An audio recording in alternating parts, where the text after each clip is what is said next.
Hello everyone, welcome back to Pharma E-Class. I am Priya Maurya from Smriti College of Pharmaceutical Education in Indore.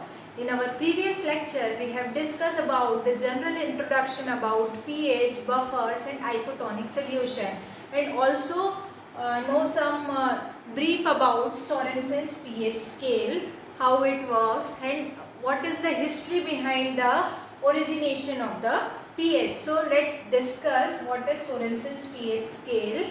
As I have already discussed, the hydrogen ion concentration varies from 1 in 1 molar solution of strong base to 1 into 1 10 raised to the power minus 14 in a 1 molar solution of strong acid.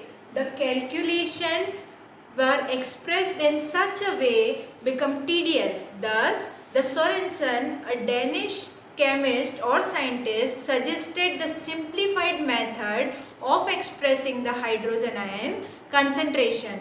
The establishment of term pH to represent the hydrogen ion potential and defined it as the common logarithm of the reciprocal of the hydrogen ion concentration. As you can see here, we can denote pH is equals to log of 1 upon H positive, that is the logarithm of 1 upon H positive is equals to it will give you the value of pH.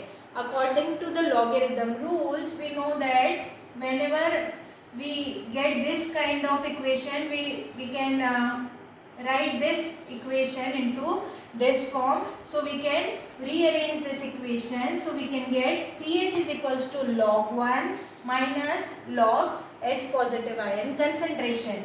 When we rearrange this equation, as we know that the value of log 1 in numeric terms it is 0. So pH is equals to 0 minus log H positive. When we rearrange this particular, the last equation, we will get the final equation for the pH, that is the pH is equals to minus log of H positive ions. So the pH of the solution can be considered in terms of number scale from 0 to 14. We have already discussed the Sorensen's pH scale from 0 to 14. The 7 stand for the neutral pH. From 0 to 6 ultimately it is acidic in nature, and from 8 to 14 it is alkaline in nature. As you can see here, 7 to 0 is acidity, defines the acidity, 7 to 14 defines alkalinity, and at particular neutral pH the hydrogen ion concentration and the concentration of OH negative ions, that is we can say hydrogen ion concentration and hydroxyl ion concentration, when the concentration of both these ions become equal, then ultimately the pH stands at the value of 7. So the pH value 7 at neutral, the neutral pH at 7 at 25 degrees centigrade. As the temperature changes, like if we talk about at 0 degrees centigrade, the same water which shows the reading at 25 degrees centigrade 7, it ultimately converted into 7.47. When we check it again at 100 degrees centigrade, then we find the reading of 6.15. So temperature also affect the change in pH. So pH scale and corresponding hydrogen and hydroxyl ion concentration. So as you can see in this particular scale from 0 to 14, here hydrogen ion concentration represented in moles per liter. So when we talk about pH 14, here the hydrogen ion concentration is in this particular pH, the hydrogen ion concentration is 10 raised to the power 0, that values 1. As we go downwards, the value of the power gets increases. That means at particularly pH 7, the value of H positive in particular a liter, how many number of moles of H positive ions present, that is 10 raised to the power minus 7. So this is the Sorensen's pH scale. After that, let's come to the pH determination techniques. So we can find out the pH by the two ways, electrometric method and calorimetric method. So first we will discuss the colorimetric method. In colorimetric method, we will determine the pH with the help of pH paper. The pH paper is a strip of special paper that is prepared by dipping the strip in different chemical compounds and dyeing it. It can be used to find the approximate pH of any solution. This paper changes the color when immersed in the acidic or basic solution. To determine the pH paper is dipped in the given sample solution, or we can say test solution, and the color developed in the paper is then compared with the color chart, and the approximate pH of the solution can be identified. As you can see here in this scale, we denoted the acidic pH by red color and the alkaline pH by purple blue color. So this is the denotion, and also a pH chart or pH scale is given along with the pH paper. You can match the color with that particular pH chart and identify the approximate pH by colorimetric method. So this is the first method, that is colorimetric method. The second method is electrometric method, or we can also say that potentiometric method. In this particular method, we determine the pH by the help of pH meter. So pH meter is an electronic instrument consisting of special bulb that is sensitive to hydrogen ion that are present in the test solution. The bulb is sensitive to the hydrogen ion which is present in the test solution. That particularly consists of the pH meter basically consists of two types of electrodes. First one is a standard electrode and second one is reference electrode. So standard electrode have a known potential and the reference electrode enclosed in a glass membrane containing a HCl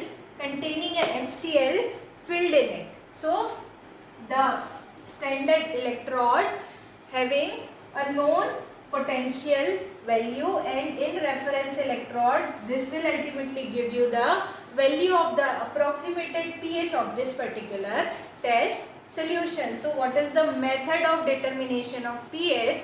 The reference and the standard electrodes are dipped into the test solution. As you can see here, this one is the standard electrode and this is the reference electrode. Both these electrodes are immersed in the test solution. When electric current is allowed to pass, the hydrogen ions from the reference electrode move out into the test solution. This develops a potential difference between the standard electrode and the test solution. This develops a potential difference. So due to this potential difference, this particularly pH recorder ultimately record the value of pH of this particular test solution with the help of concentration of hydrogen ion present in the test solution. So this is the method by which we can determine the pH value by the electrometric method. Nowadays in advanced type of pH meter, only one electrode is present. There is nothing like the standard electrode. The standard electron is now inbuilt along with this particularly reference electrode.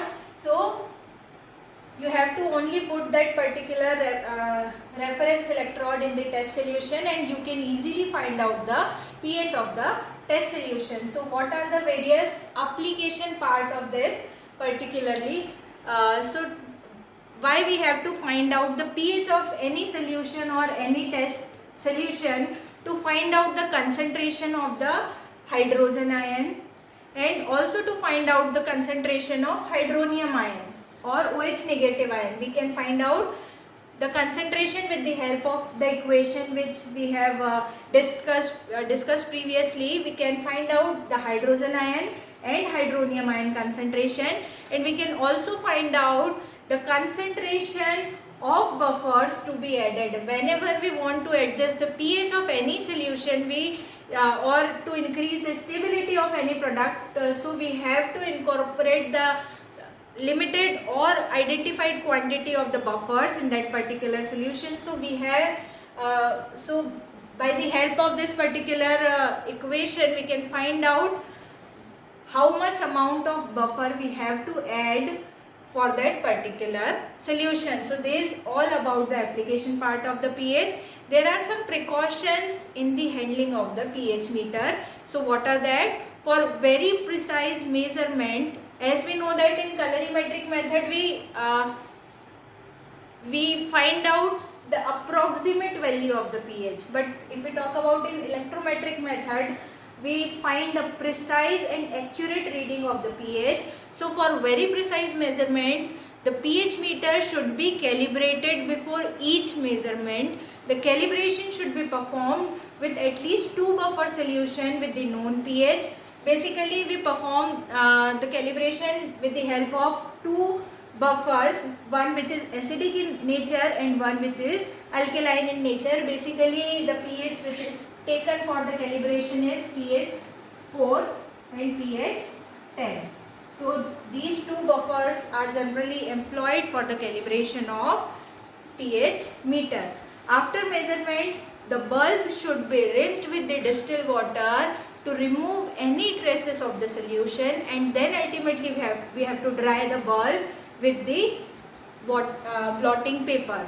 After that, when this particular pH meter is not in use, the bulb must be dipped into the distilled water to avoid dehydration of the pH sensing membrane. Apart from that, this is when this kind of setup previously used.